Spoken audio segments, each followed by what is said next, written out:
Alrighty, for the sake of respecting everyone's time, we can go ahead and get started. Welcome everyone. I'm sure we'll have a few more people join as we move along here. I'm Brianna. This is Decoding DX. Thanks for joining us. We're super excited to start this up. Just to kind of set the baseline, so this is just kind of a idea that we started up. There's 4 of us M4s, me, Ben Harstein, Kelsey Harder, and John Gomez, and we are just excited to get this rolling. So our guest discussant today is PGY2 internal medicine resident, Dr. Mark Quinn. Mark, would you like us to go by the official Dr. Quinn? No, just call me Mark. All right, Mark it is. So just a few little things before we get started here. Just kind of want to start out with just kind of our vision for this is just to kind of have an open space where we can just talk about some practical tips and just getting some extra supplement to the education that we may be missing out on a little bit on the wards because of our good old friend COVID. The big thing that we want to push is just the culture. I want to call it the culture of I don't know. So I don't know is a badge of honor. And so anytime that we're discussing, you know, that's a hint that, hey, we need to look this up and that's okay. And that's good. It's not a shameful thing. Another thing just to bring up is that we do need a purchased Zoom account for this adventure. And so we ask if you find this helpful, if you think it's something you want to keep tuning into. We did set up a Venmo account, even just like $1 would help. Our Venmo is just at decoding-dx, just like our name. So we'd appreciate any support you can give there to help with the Zoom account. If you got the Gmail invite, if you want to join the actual Google group, if you have a Gmail, if you signed up with your KMC email, you can email me your Gmail and I'll get that switched over for you. And then last thing here is just that we really want the chat to be super active during this. So if you have, you know, ideas, questions, other comments that we aren't talking about in the discussion, please put it in the chat, even if it doesn't come up on the actual discussion. There can be a whole separate discussion going on in the chat. So this is all just for extra learning for everyone. So if you have something to say, we'd love to hear it. So with that, I'll hand it over to Mark. Mark, tell us something fun about yourself and what are you doing right now? So I'm a second-year internal medicine resident planning to be a hospitalist. Interesting fact, I have my newborn 3-week-old little girl, Olivia Quinn, sitting in the corner of my eye right now. So if you see me disappear off screen, it could be because there is an emergent dirty diaper that I have to change. So other than that, just hanging out on paternity leave. It's really nice and excited to be part of the group. So thanks for inviting me. Awesome. All right. So our case presenter today is going to be John, and then our M4 co-discussant is going to be Kelsey. So if you guys want to say a word real quick. The good old mute. I am Kelsey Harder. I'm an M4 and I am applying for anesthesia this coming year. Born and raised here in Kansas City, went to Mizzou for undergrad. Now I'm back here at KU, so I'm a Jayhawk now. I'm John, also a 4th-year student. I'll be applying to internal medicine with the hope of potentially going into GI in the future. I went to WashU in St. Louis for undergraduate, and yeah, back in Kansas City where I'm from with my wife as well. So anything else before we get started?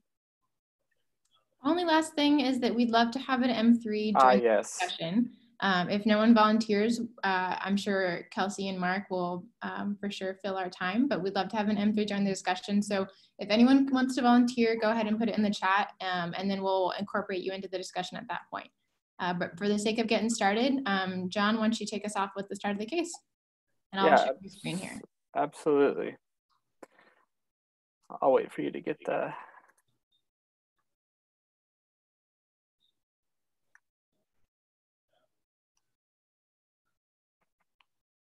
Alrighty. Okay, let's get started. Okay, so our kind of how we like to do these presentations is we break it up into aliquots. So we'll break it up piece by piece and then kind of work through what we are thinking through each little section. So that way, you can kind of work through your diagnostic thought processes and what things you're thinking about, management, treatment, etc. Without further ado, we'll get started here. Okay. So we have a 55-year-old male who's presenting to the ED for shortness of breath. He says it's been feeling increasing, he's at the increasing shortness of breath, and he's had 10 to 12 pounds of weight gain over the past week. He feels like it's started to get a lot harder to sleep at night due to his shortness of breath, and that he's been coughing at night as well. Other symptoms include vague abdominal pain for the last week. He hasn't had any headaches, any nausea or vomiting, any fevers, any chills, any vision changes, diarrhea, constipation, urinary symptoms, or any other pain. So basically, other immune systems outside of what was noted are negative. So other medical conditions that he is aware that he has coronary artery disease, though isn't entirely sure about his history. And then he also knows that one of his valves it has something wrong with it. He says that his mitral valve regurgitates. The medications that he was on before coming to the ED is a baby aspirin, atorvastatin, ibuprofen, and he said that he's previously been on an ACE inhibitor and a beta blocker, but he hasn't been on one for the past month or so. He's not sure why. He thinks that he was maybe taken off of it by a physician at some point in time, but he says that he has been on one of those in the past. Some pertinent social history for him. He does smoke. He smokes 1 pack a day. He drinks about 2 to 4 times a month. He says socially, he's not a big drinker, but just, every once in a while. And then he does have a remote history of what he says is a little cocaine use in his 20s. So that's been a while for him. He hasn't used since then, but has used in the past. Alrighty, thanks, John. Kelsey, do you want to start us off with just your thoughts with that first presentation? Yeah, absolutely. So just kind of initially looking at the differential for shortness of breath. Obviously, lung pathology, lung and heart pathologies are 2 of the first things that are going to come to mind. And especially the whole kind of concept of progressive shortness of breath. So if you start thinking with like lung pathologies, some of the more common things will be like your COPD. He did say that he has a smoking history, so that could certainly be a possibility for him. And then obviously like an alpha-1 antitrypsin is also, one of the more rare one of the more rare causes that could be. And then based on, we don't have a good like exposure history for him or what his job was, but there's also some of the kind of restrictive lung pathologies, if you think about like asbestosis or silicosis, some of those types of things. So there's a lot of those more kind of like exotic lung diseases that could be going on.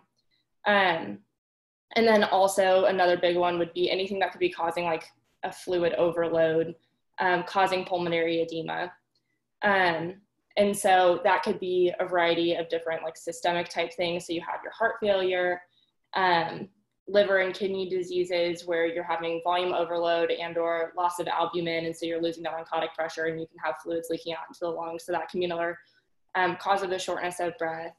And then you also have like your infectious types of etiologies along those lines, different types of like pneumonias. This is kind of it sounds like a little bit of a slower process. But you could even think about like an HIV type diagnosis and some of your different kind of more bizarre lung infections you could get from that, those opportunistic infections. And then in terms of, we kind of touched on heart failure as an option there. He has several different risk factors for heart failure, and definitely listening to some of the HPI. He has the weight gain, which if he's kind of having a volume overload type state, then that would kind of point me towards that. Hard to sleep because he's short of breath and coughing. So again, a lot of times with heart failure, when someone's laying down flat, that kind of extra fluid will flatten out across the lungs, make it hard to sleep.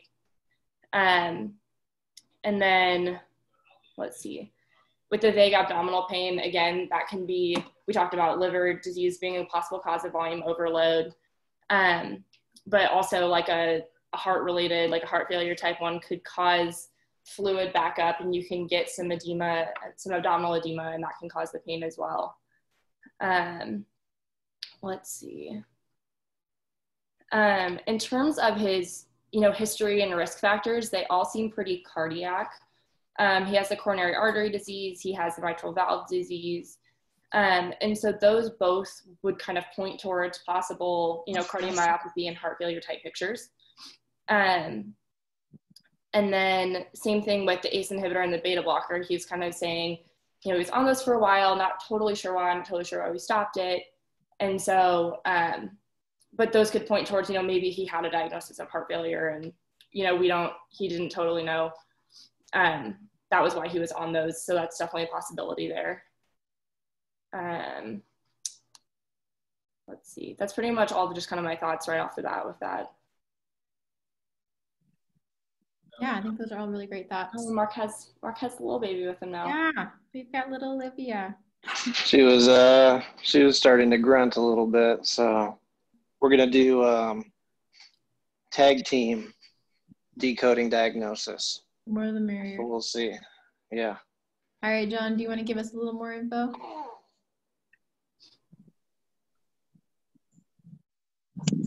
Yes. Okay. All right. So kind of on to our objective findings. His vitals, his temperature is 36.6 degrees Celsius, heart rate of 103, blood pressure of 145/51, respiratory rate of 18, and he is satting at 98% on 2 liters of oxygen in the room. So when you go to examine him, you see that generally he's an obese male. He's ANO ×4. He's not in any acute distress. He's needing the extra oxygen, but he's not breathing super hard. For his HENT, he's normal cephalic, atraumatic, so no injuries to his head at all. And you do note some JVD, but it's hard to see because his neck is pretty big. He has an obese body habitus, and so you can't really tell, but you can see some pulsation above his clavicle, kind of in front of his sternocleidomastoid. He on cardiac exam, he's tachycardic. He's got regular rate. He also has a 2 out of 4 holosystolic murmur that you hear best at the apex. And then for the lungs, you hear bronchi and rales in the bilateral lower lungs. So you hear what sounds like kind of a higher pitched wheezing, and you also hear some bubbling, crackling in those lung bases, concerning for some fluid. On abdominal exam, he's obese, but his abdomen's soft, non-tender to palpation, and his bowel sounds are present throughout. He doesn't have any focal neurodeficits. He didn't really do a full neuro exam, but you don't see anything concerning there. And then in his extremities, you note that he's got what you would say is 2+ pitting edema in his bilateral shins, but you don't see any erythema or redness in those shins, and they're non-tender to palpation. They just kind of look pretty swollen. Alrighty, Mark and Olivia tag team. What are your initial thoughts, and can you interpret some of the non-English words in that physical exam? Yeah, so I have a couple initial thoughts. I'll probably back up a little bit and look at some of the history again, in addition to, some of what we got with the physical exam, and hopefully kind of put a few of these things together. But one of the things that kind of gets me alerted right away when I look at this case is you have somebody who's coming in with shortness of breath, but they also said that they had a weight gain and then also some difficulty sleeping. And I'm starting to think, is this patient complaining of orthopnea? And if so, orthopnea itself is a pretty good clinical indicator that volume overload in some circumstance, heart failure, for example, is pretty good at hinting at this could be a possible diagnosis for this patient. The other things that I see with his history is he's also complaining of a cough. Cough can be a consideration when somebody's got fluid on their lungs, but you also have to think about, what's causing all of these things to start decompensating. So for example, if we were talking about heart failure, somebody with a cough, you would think automatically it's volume overloaded, but you can't rule out an infection as one of the reasons for the cough that could be causing exacerbation of the heart failure. Kind of an interesting part of the presentation was some vague abdominal pain, but it sounds like on exam it was a little bit more reassuring. Doesn't have any nausea, vomiting, and I think on exam you mentioned that it was non-tender and soft palpation. Things in this guy's history that are obviously concerning, coronary artery disease and not currently on any sort of medications, and he's presenting hypertensive, requiring a little bit of oxygen. But some really important things on the exam. So he has JVD, and I bring this up, you mentioned that he's an obese patient, and you saw that there was JVD above the clavicle. I would assume that when you're examining him, was this person supine? Were they sitting? Were they at an angle? These things are important, but the bottom line is, if you can see JVD above the clavicle in an obese patient, most likely you can, pretty confidently say that this person's got some form of volume overload. You'll hear a lot of people talk about JVD and the right way to examine it. You'll see attendings do this a little bit differently. Some people use it very diligently. Other attendings are not as concerned about it. My recommendation is try and get good at looking at JVD. And then if you're still not convinced that it's there, you can always perform hepatojugular reflux. And so that's just where you press on the right upper quadrant and really put some pressure on the liver. And if your JVD elevates, again, you have another clinical indicator that this person's probably volume overloaded. Other things that are important to think about in this patient, they do seem like they're a little bit tachycardic. There's a murmur, what that entails so far. We know that he's got a history of some sort of valvular disease. And it looks like we'll probably need a little bit of studies to kind of start sorting through the diagnosis. But, things to be concerned about right now would be some form of volume overload. There's some cardiac history to suggest that heart failure might be a cause. But you can't rule out things like liver pathology or renal pathology. With the weight gain, both of those organs are really important in terms of regulating fluid. So definitely some things to look at on this patient. Awesome. So Mark, is there anything that's making you want to freak out, thinking that this patient is super sick, or are you kind of okay doing some more exam at this point?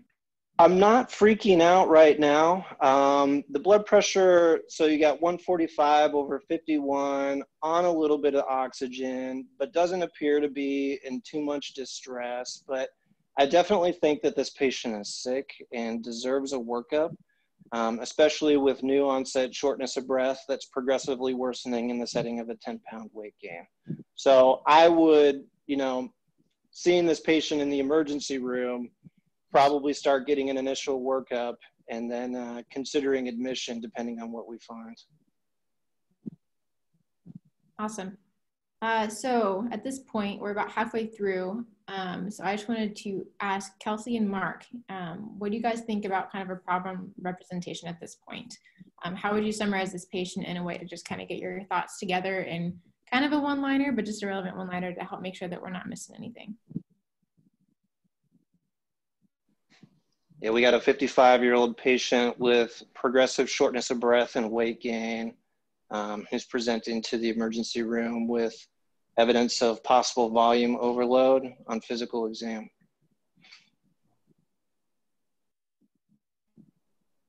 All right, that's awesome. And just for everyone, the problem representation, you want it to be nice and succinct, something that just kind of takes the pertinent positives and tries to get rid of some of the noise so that we focus on what we're really trying to target to figure out what's going on with our patient. So with that said, John, how about some labs? All right.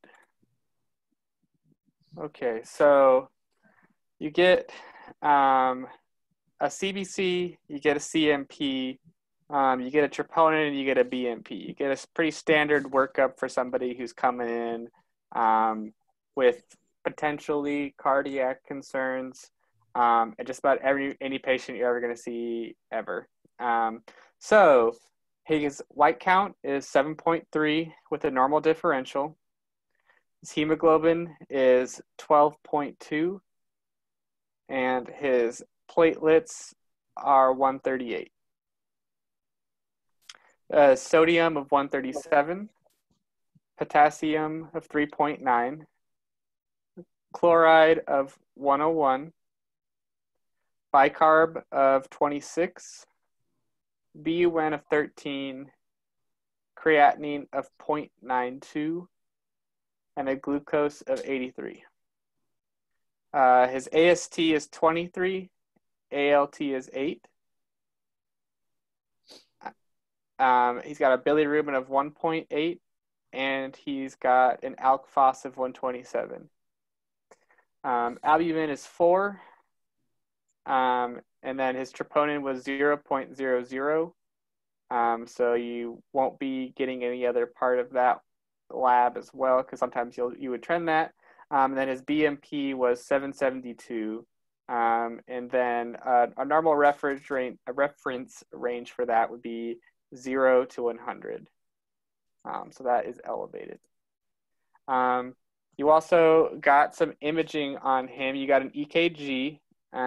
That EKG showed sinus tachycardia with stigmata consistent with left atrial enlargement. He meets the criteria for left ventricular hypertrophy, and then he has a prolonged QT. The corrected QTC was 516.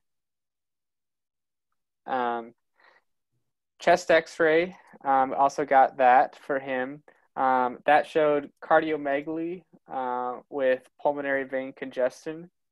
It also showed some slight interstitial prominence in the right lung base, and no focal pneumonias were noted by radiology.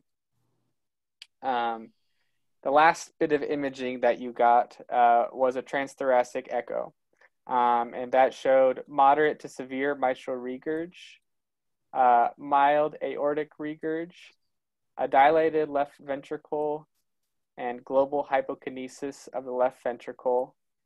And the left ventricular ejection fraction was calculated at 35%.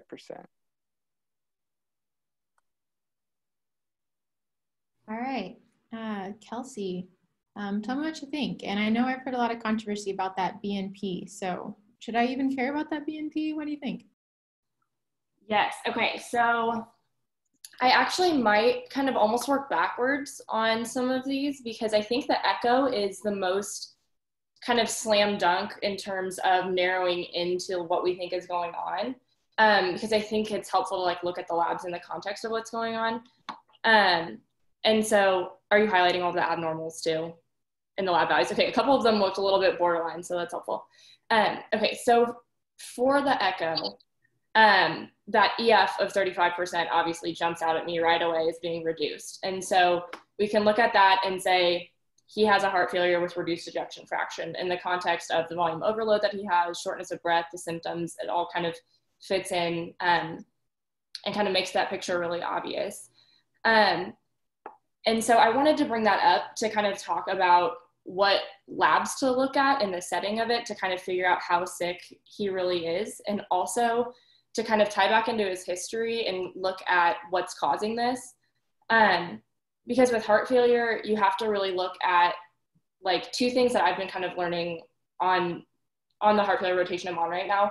Two big things are what caused their heart failure in the first place. So what was kind of the insult that caused their heart itself to become sick, but then also what was causing this acute exacerbation. So like, why now are they having volume overload and what's causing this to happen kind of like in the here and now. And so he has several risk factors for the heart failure. He has a cocaine use history, an alcohol use history, 2 to 4 times a month socially, probably not so much. It's usually a lot more alcohol than that, but he might have previously drank more. He has the CAD and the tobacco history, there's no mention of hyperlipidemia, but he is on the statin. So all of those factors kind of point towards a coronary artery disease type picture. And ischemia can be one of the most common, causes of having a heart failure picture as well. And then he also has a history of the mitral valve regurg, which also can contribute to a heart failure. Your heart's kind of overworking, trying to pump all of that volume. And then he also has the elevated blood pressure. It doesn't look like is on any sort of antihypertensives. I don't think he had a known history of hypertension. But again, that can be another cause of your heart having to kind of essentially work too hard and can result in a heart failure. So he has a ton of different risk factors for developing heart failure. And so my guess is that it would probably be labeled like a multifactorial heart failure picture. And it would be a heart failure with reduced ejection fraction because that EF is less than 40%. And so kind of what I've been hearing is less than 40% is reduced ejection fraction, 40 to 50% is just kind of like a indeterminate range, and then greater than 55% and up are more of like a heart failure with preserved ejection fraction. And so the other things on the TTE, so it's showing that moderate to severe mitral regurg, like he mentioned in his history, and then the dilated LV. So the dilated LV is also helpful because that tells me this is probably a chronic process. So this probably isn't, he had a sudden heart attack, which his troponins were normal. So that tells us that's, that's not the case anyway, but say his troponins were elevated. The fact that his LV is dilated kind of tells me that this is a chronic process. Your LV doesn't just dilate from an acute issue. And so it's probably not like a super acute hit that's causing this for the first time. And then the global hypokinesis is also helpful because if you were to have an MI of a single vessel, sometimes that can cause like a partial wall motion abnormality. And so the fact that it's more of a global picture makes that a less likely cause, which granted, we already have some of the other, we have an EKG, we have a troponin, and so that's kind of telling us anyway, it's probably not an ischemic cause. But say it was like a point of care ultrasound, it was one of the, like this echo was one of the first things you were doing, that can just kind of be a helpful thing to take into account as well. And so I'll kind of go back up to labs and work down from those. So the white count was normal, so infection is a lot less likely cause of the exacerbation. And hemoglobin was normal, platelets are normal. So what's helpful with all of those is it gives us a picture of how severe is this heart failure and is there a cardiogenic shock picture going on or not? Because if you're seeing end organ damage, that's when you can say this is cardiogenic shock. And that is going to kind of set off the alarm bells if we need to kind of work a little more quickly, probably end up on the ICU, maybe needing inotropes, maybe needing some heart caths. And that would kind of tell you like this patient is really sick. And so, but this patient's creatinine is normal, so probably not seeing kidney damage. The AST and ALT are both normal, so we're probably not getting like liver damage.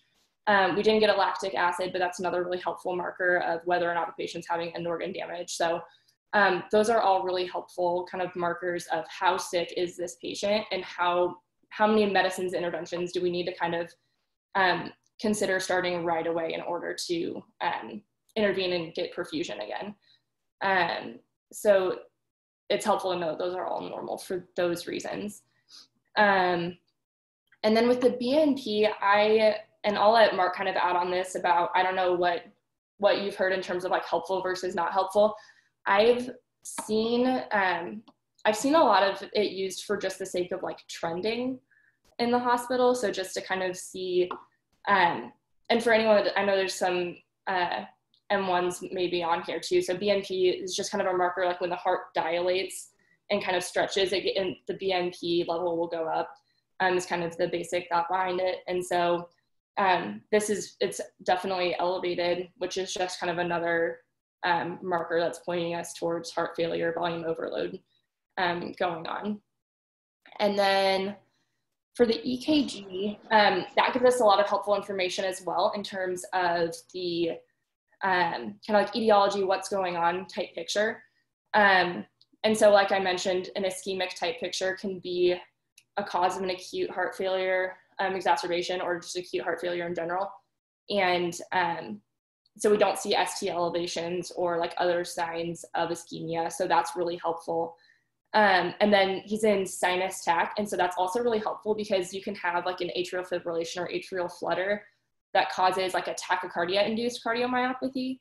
And so the fact that he's in sinus also kind of rules out that as like the likely cause. I mean, it doesn't totally rule it out because you can have the like paroxysmal AFib, but helps us know that he's not in like a persistent AFib that's causing this, because if that were the case and he was, becoming unstable, that would point us towards trying to cardioverse in order to reverse what was going on. And then the LA enlargement, most likely from the mitral regurg, so that just kind of confirms that this mitral regurg is something that's probably been going on a lot, contributing to the cause of the heart failure.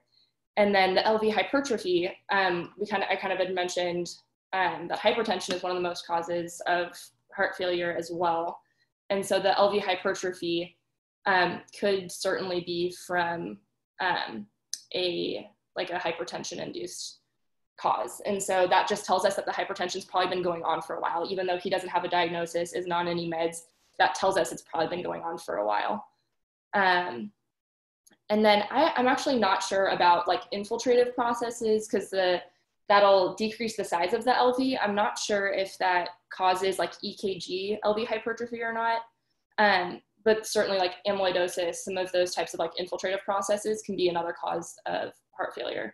But I'm not sure if, Mark, do you know if that would still show like LV hypertrophy on an EKG?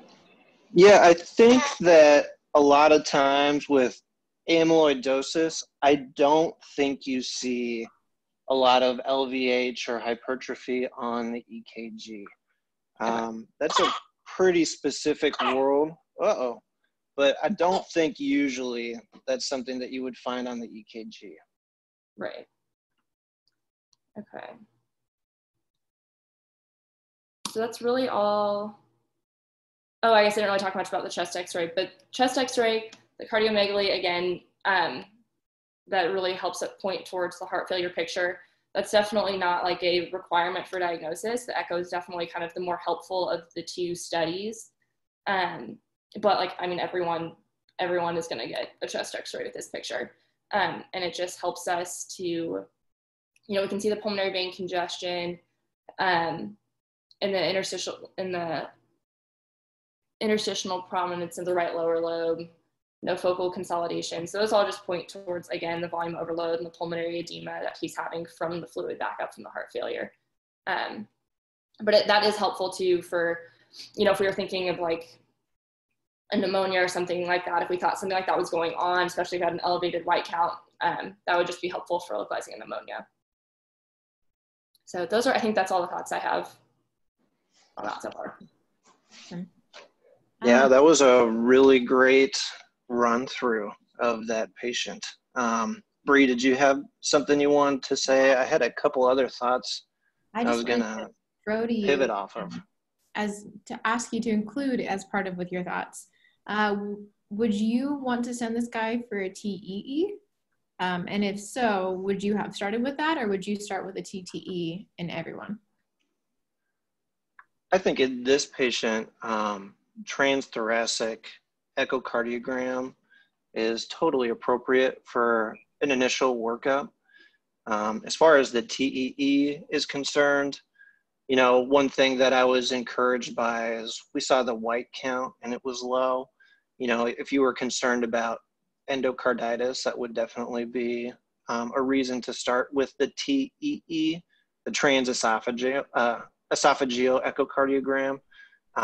But oftentimes when we are taking care of these patients in the hospital, unless they're admitted to the cardiac ICU or have some other, you know, significant indication for a TEE, most of the time we just get the transthoracic echocardiogram. So meaning the one that they just use the ultrasound probe looking in from the chest wall and not necessarily the esophageal view. This is a really good case because this is going to be the majority of how your heart failure patients present to the hospital. And we can just hang our hat on the heart failure diagnosis at this point. The echocardiogram showed an EF of 35%. The patient has, you know, clinical signs and symptoms and physical exam that supports volume overload with the JVD and the lower extremity edema. He's got multiple risk factors for what could be causing this heart failure exacerbation. I wanted to touch just on a few of the labs because I think there's some really good values to discuss that are reassuring in this patient.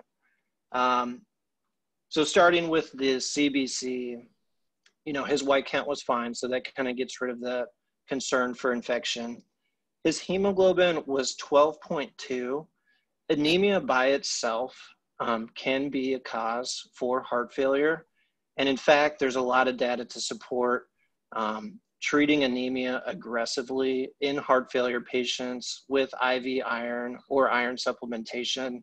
Not to get too deep into the weeds from that standpoint, but definitely also something to consider as you're looking at this patient initially. As far as their chemistry panel, one of the things that's really reassuring about this patient is that their sodium's 137. A lot of the times in these really severe heart failure patients or somebody who's in cardiogenic shock or has really severe acute decompensated heart failure, you're going to see a hyponatremia, so a low sodium. If you see a low sodium in a patient with heart failure, that should start getting you concerned that this is a little bit more severe in general. And you need to start thinking quickly about how you're going to be managing this patient. The potassium was 3.9. This is also important because this is going to help guide some of the medications that we may decide to start while this person is in the hospital, such as aldosterone antagonist, spironolactone, those sorts of things as well too. I think when you look at the kidney function, you can also be a little bit more reassured. You know, the creatinine, I think it was 0.92. This is also really important for a variety of reasons. One, it tells us that the heart failure doesn't appear to be severe enough to be impairing kidney function. So you've probably all heard of cardiorenal syndrome. It is a real thing, and it's kind of a tough diagnosis to land on eventually, but in this patient, with the normal creatinine and the normal BUN, I think you can say that this isn't end organ damage at this point with this patient. The other thing to think about, you know, it's also important because we're going to want to restart a couple of medications on this patient. Sounds like he was on an ACE inhibitor in the past.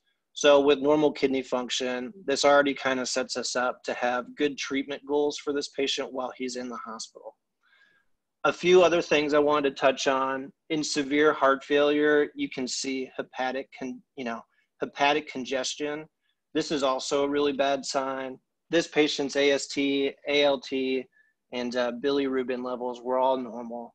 And then even the albumin. The albumin is something that can be very low in heart failure patients as well. If you see low albumin in addition to low sodium and some of these other things, this could be another sign that this person's really sick. But with this patient, I think we're doing okay. Just to touch on the BNP, so the brain natriuretic peptide, BNP by itself is almost useless. Really, you want to use this lab value as a tool to assist you in the diagnosis of heart failure and volume overload. In this patient particularly, also need to think about he's obese. There's a lot of things that can affect the BNP. Obesity is one of them that can falsely lower the BNP. So in fact, in this patient, it might even be higher if this was a smaller patient and they were not obese. But definitely a tool that you want to utilize when you're trying to make the diagnosis. But by itself, you know, if you get a call from the ED that says, hey, we got a BNP on a guy that's 1,000, that by itself is not a piece of helpful information. You really need to use it in the setting of how does this patient present, what are his symptoms, and what are the other things that would be having you concerned about having this elevated BNP. So I think the next thing to do, well, I'll let you finish your next aliquot, but we can also talk about treatment and medications and risk factors and those sorts of things as well too. Mark, is it worth it to trend a BNP? So I've never seen the BNP trended in the hospital, and I think it's actually recommended against trending the BNP. When you get the BNP, there's really, I've seen it utilized in two different ways. One, it's a screening tool to see if a patient's volume overloaded from heart failure when they come into the hospital. The other time that it might be useful is actually at discharge. So at discharge, once you've stabilized this patient and diuresed them effectively, getting another BNP on the day of discharge can be helpful because it can give you a baseline for where that patient's at when the volume is off of them, so that the next time this patient presents, you can see where they were at when they left the hospital last time. The other thing that's helpful on discharge is actually getting their weight. So if you're an astute internal medicine clinician, obtaining a weight and BNP on the day of discharge can be really helpful for the next time this patient is hospitalized. Awesome. Those are really helpful tips. Do you guys want to update our problem representation real quick before we move on?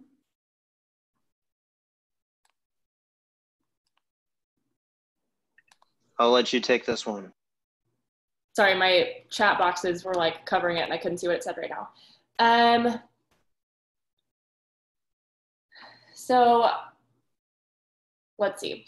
So I guess if I was like presenting on this patient in rounds kind of thing and giving like my assessment of him, I would say that like this is a 55-year-old male admitted for acute on chronic heart failure with reduced ejection fraction, something along the lines of like presented with volume overload and weight gain.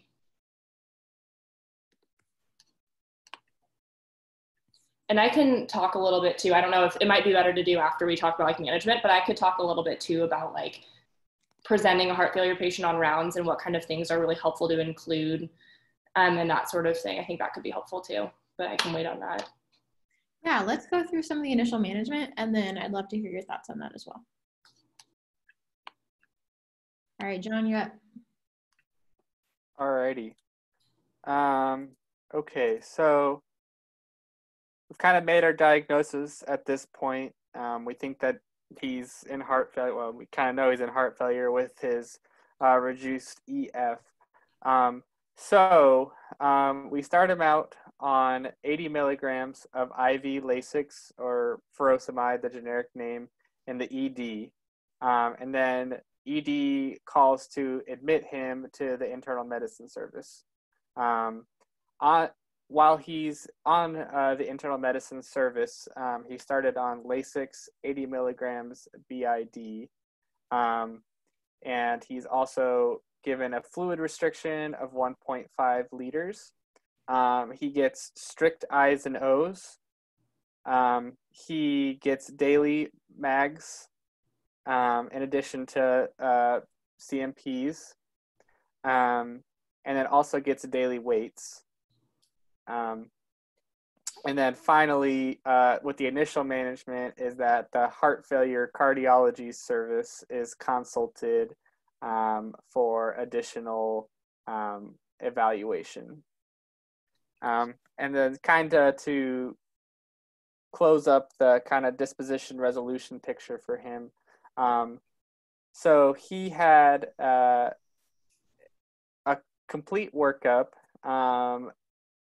that actually found that he had a need for coronary artery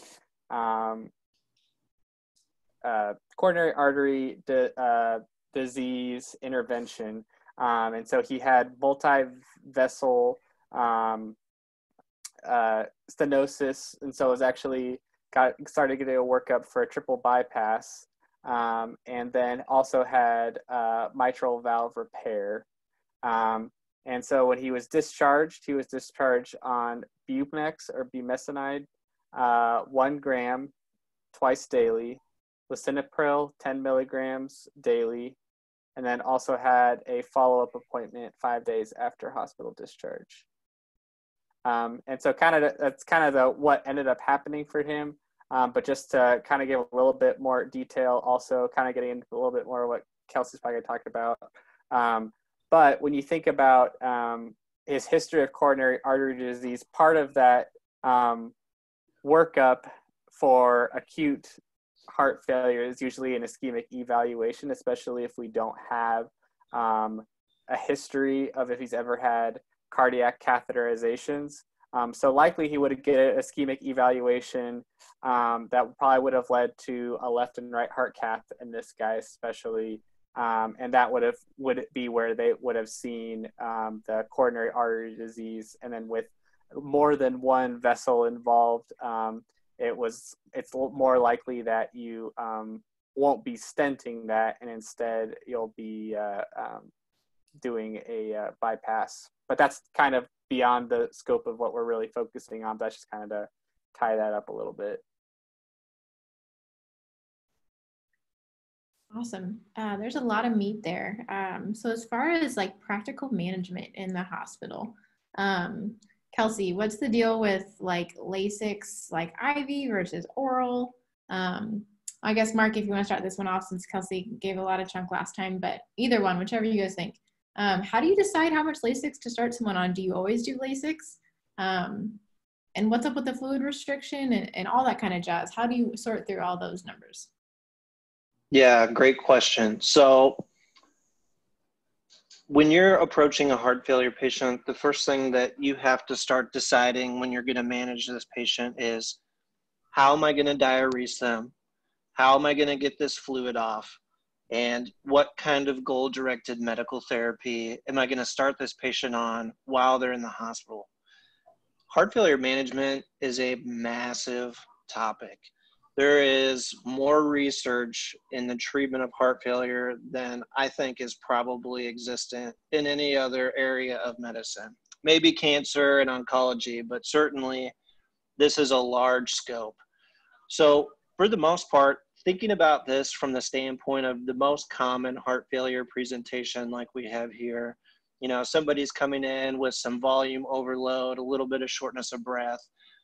This is a new diagnosis, and so more frequently you'll probably see recurring patients that have already established that diagnosis. And I bring this up in regards to diuretics because usually those people will already be on a prior dose of some form of diuretic therapy.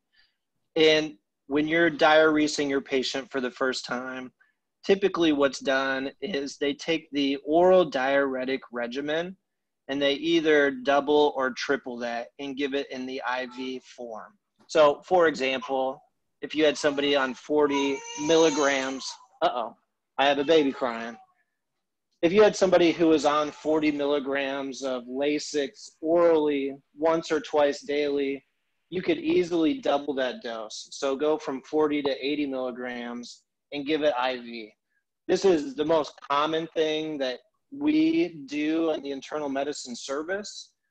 If you get into the advanced heart failure service, cardiogenic shock, and that sort of thing, you know, that opens up a whole nother world of how to manage these patients. And I think for the scope of this conversation, the easiest takeaway is take whatever diuretic regimen that they were on previously, double it, and give it IV. The goal that you want to have for these patients is you want to see them diurese probably about 2 liters after that first dose of diuretic, at least over 24 hours. And if you're not seeing that much diuresis, you can give the same dose again or start increasing the dose. I think usually the maximum that you'll see somebody on for a Lasix dose, you know, 80 milligrams 2 or 3 times a day. If that's not having the patient diurese appropriately at that point, then you can do one of 2 things. You can consider switching to a different type of diuretic, so like Bumex, for example, or even considering like a Lasix drip. What I can tell you from being a resident is that nowhere in the hospital will you see Bumex used, except probably on the advanced heart failure service. So usually you'll see on the internal medicine floors, these patients will be on Lasix IV 2 or 3 times a day. And if that's not working, then you can start considering like a Lasix drip at that standpoint too. I'll hand it over for a moment to see if Kelsey wanted to talk about anything else in regards to diuresis, and then maybe we can talk a little bit about goal-directed medical therapy and how to approach that. Yeah, so with the starting with the IV Lasix specifically, or the IV loop diuretics, couple of reasons for choosing IV specifically. The one that's commonly just, I guess, cited on rounds is that if you're volume overloaded, you could have a lot of bowel edema. And so if you give someone an oral Lasix, they're less likely to be able to absorb it. And so that's one reason to give an IV Lasix.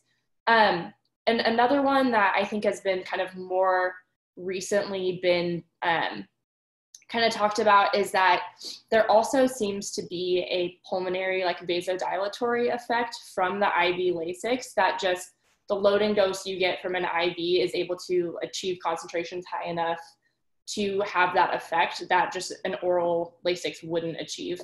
And so that's another one that is less commonly talked about. Usually they talk about the bowel edema as being the main reason, but there also seems to be like a pulmonary vasculature vasodilation from the IV administration as well.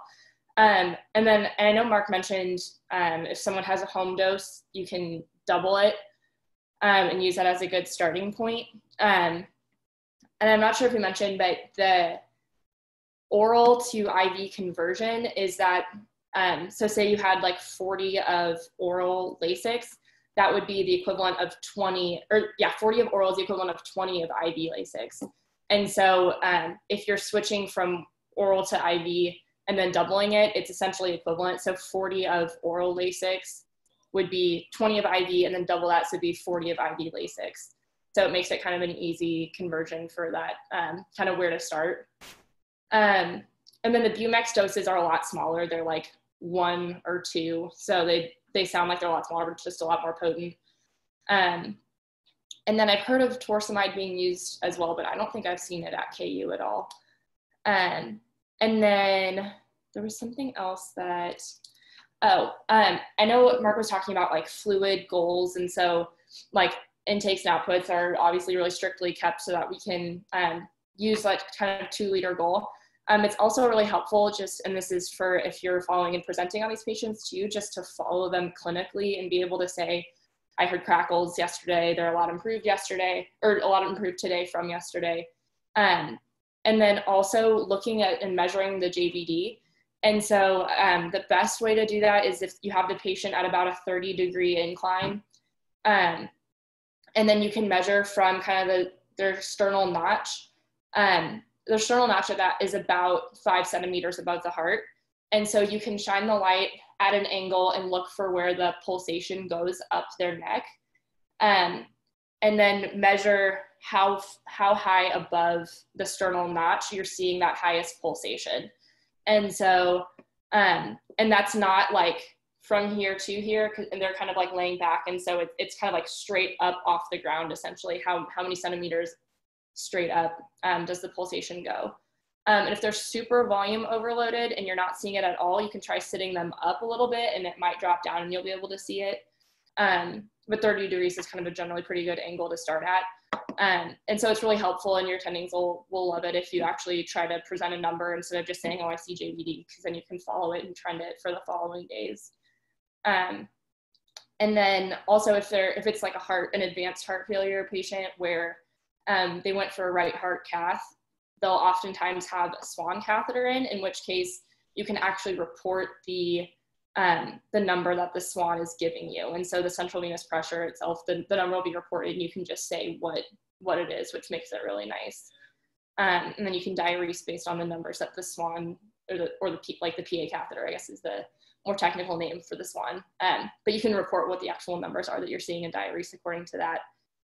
But they end up in the cardiac ICU if they have one of those. And then let's see. It's a daily mag, daily CMPs. So just keeping magnesium greater than 2 and potassium greater than 4 in most of these patients, because they can be prone to arrhythmias. And so definitely want to take electrolyte abnormalities out of the picture as a possible inciting factor for arrhythmias in these patients whenever you can. And then I know kind of mentioned in the dispo about how the workup revealed some occluded coronary arteries. So that's definitely important for if a patient has a kind of clear etiology for heart failure, but they also have a lot of risk factors like this patient does for ischemic heart disease. So the CAD and the smoking history and all of those kinds of things, you definitely want to still, at some point, make sure they have a recent left heart cath to look at coronary artery disease to see if they might need a CABG or something like that, because they can still have an ischemic component to it, and you definitely don't want to miss that since you can intervene on it. Let's see. And then I know we said we were going to kind of talk about goal-directed therapy next. I don't know, Mark, if you want to jump on that or if you want me to kind of start talking about what I know. Yeah, for the sake of time, let's just kind of like maybe give some wrap-up thoughts. I want to respect everyone's time. So just like maybe a few points for goal-directed therapy, or just like big things that you would want to stress. If someone was to only listen to these next few minutes, what would you want them to hear? Yeah, so for goal-directed medical therapy, while they're hospitalized, start some form of ACE inhibitor, an ARB, and if you have a lot of style points, you can start setting them up for an ARNI, which is, neprilysin and angiotensin converting enzyme combination inhibitor. That kind of gets into a whole different scope, but this is going to be a new practice recommendation probably in the next few years. You will not see that commonly started on the normal hospital service, but you definitely will be starting an ACE inhibitor in this patient. Once they're diuresed appropriately, you can start the beta blocker. And then after that, the next most common thing that you could potentially start during the hospitalization would be an aldosterone antagonist like spironolactone. There's a lot that goes into which type of medication, the dosage, and other things that you need to consider before starting some of these things. But for the sake of time, the board question is answer with an ACE inhibitor and a beta blocker. and then follow up with the spironolactone as well. All right. Thank you guys. That was an awesome discussion. Just some few wrap-up points here. If anyone has heard of the Curbsiders podcast, they're an awesome internal medicine podcast, and they just had a heart failure episode that published this Monday, and it's really, really great. So I put the link here. I'll put it in the chat, and then you can just search anywhere on any podcast app for the Curbsiders. They are absolutely fantastic. Highly recommend. And we also put a list of different podcasts that we really like on our Excel page, which I'm trying to get to this. How do I move this thing? I don't know how to move that. That's unfortunate. Okay, I'm just gonna guess. Here we go. Okay, this page, the Excel page. So this is this was in the email that we sent out, and this will have just kind of our meetings as we schedule them. And then down here are just a bunch of really awesome medical podcasts that have all sorts of really fun pearls. So highly recommend that if you have the time. And then last but not least, there's also a really awesome JAMA article, summary article on HFrEF that was published just recently. So I'll put that in the chat as well. That's a really great kind of review article to go over a lot of just more tips that we talked about here, and then a bunch more details if you're interested. So highly recommend going to check that out. Last but not least, back on the form here, if you click on this link, we'd love to hear some feedback. If you had any positive feedback, negative feedback, constructive criticism, we'd love to hear it.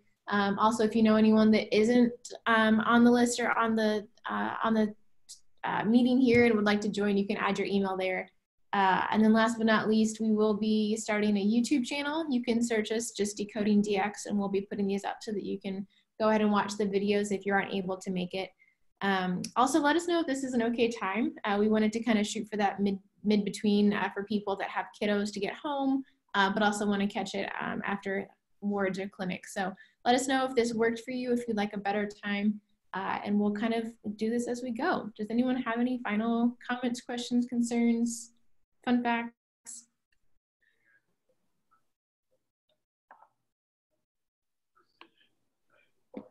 Alrighty, well with that, we will say goodbye. Thank you all for coming, and we'll see you next time. Thank you so much, Bria. All right, have a good one, guys. Bye-bye.